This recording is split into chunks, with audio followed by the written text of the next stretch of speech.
I think in my own head, I think of finance as building a model that reflects the real business. It's like it's almost like building in Lego when you were a kid, and the better that model is, the better it reflects the real business, the more we can use that model to then give insight and have understanding, and indeed start some forecasting forwards, prediction and so on.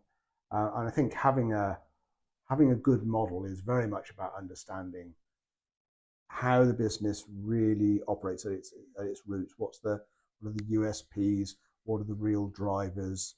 Is it a marketing-led company? Is it a sales-led company? Is it a product-led company?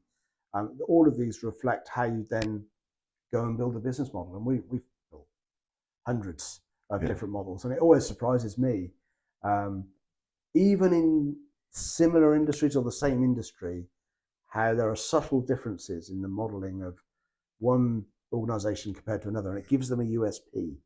I think getting a really core understanding of that is so critical.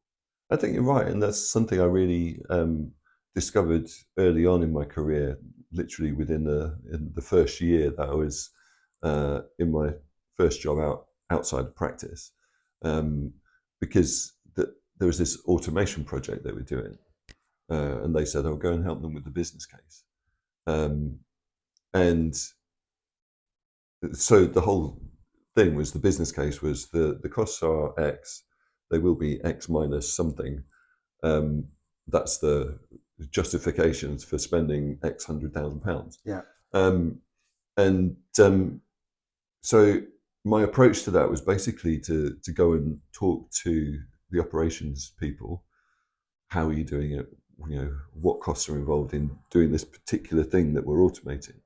And so it became that sort of collaborative venture of me sort of going, asking questions, understanding what they were doing and what they were intending to do, and then coming back and building my spreadsheet, reflecting it back in a model, and then reflecting it back in a model.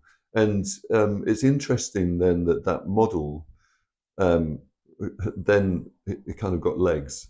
And it's interesting when you that tends to happen when you come up with a good model of the business, then that becomes the thing that you use to create different scenarios. Like what happens if, what if this, what if that? I think it's so critical.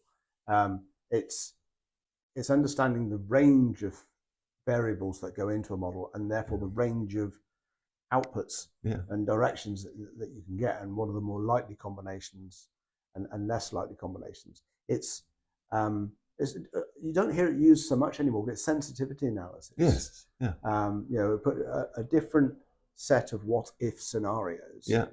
It's not just saying, if we open a factory in Africa, or if we open a marketing office in India. It's getting a sense of how sensitive the model is to what material prices or currency or personnel or whatever it is.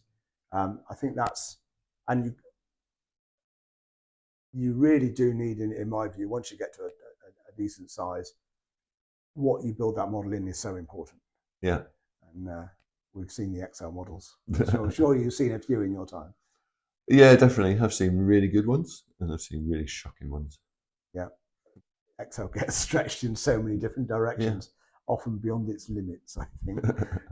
But yes, it's. I always joke, you cut an accountant in half and it says Excel in the middle, like a stick of rock.